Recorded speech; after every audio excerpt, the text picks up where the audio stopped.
Hi,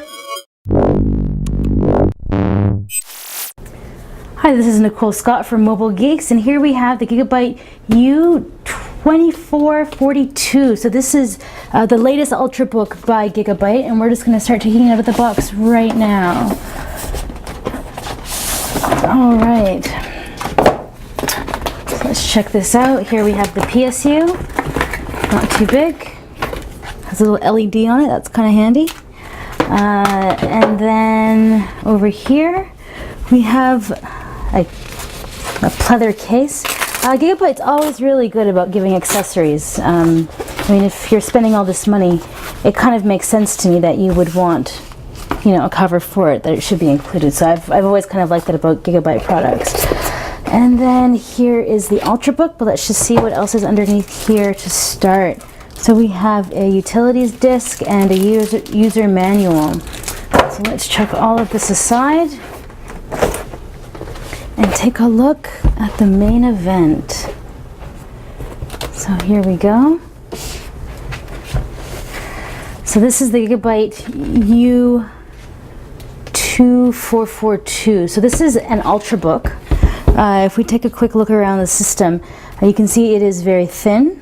So we can start over here. We have the PSU. There's HDMI, two USB 3.0s. There's a card reader around there. Around the front we don't have much else but a couple of status LEDs, and on the bottom you can see that there are two panels, one for the memory and one for the hard drive or SSD. And around this side we have a Kensington lock, two audio and microphone, two USB 2.0s, a full-size VGA, and a full-size Ethernet. So this is a large number of ports for an Ultrabook. The U2442 has two editions, V and N. The V is the more expensive at $1,199 and has a Core i7 processor and a 1600 by 900 LED backlit display. And rather than coming with a hard drive, it has a 128 gig SSD. The N is slightly cheaper at $1,099, but it comes with a 1366 by 768 display and a Core i5 processor. Both units have the GT640 GPU. The only other Ultrabook that I've gotten my hands on with discrete graphics is the Asus UX32 VD, and it is significantly thinner than the Gigabyte Ultrabook.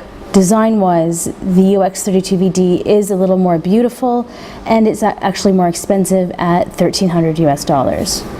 And if we actually just turn it around, let's take a closer look here. So you can see that it does come with this nice cleaning cloth, which is again one of those premium Gigabyte offerings.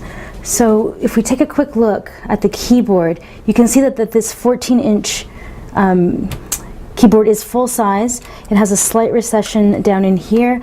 The trackpad, actually, if we can just kind of take a look at it there, you can kind of see it. It's very rough. When I first touched it, I was actually a little bit shocked about how textured it is. It's a little over the top, but it works. The single mouse button I'm not a big fan of. You can see here, then I finally get the press, right? So there's actually a very large dead space on this unit of unusable button that I'm not that thrilled with. Typing wise, I have spent a little bit of time typing on this. Why don't we boot it up and see how long it takes to turn on. So there we go.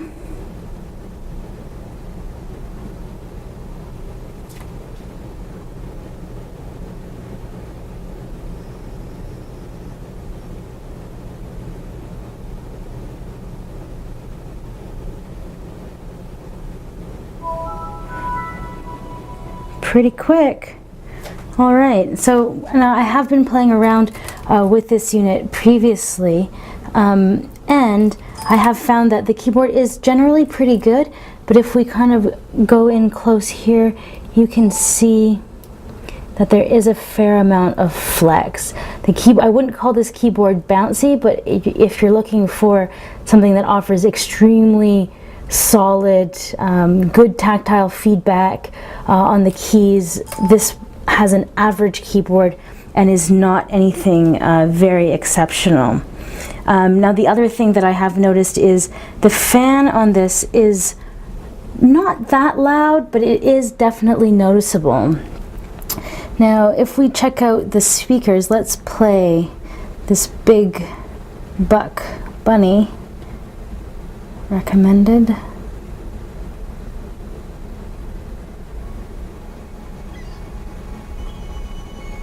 Let's crank these speakers up. Let's check out the audio.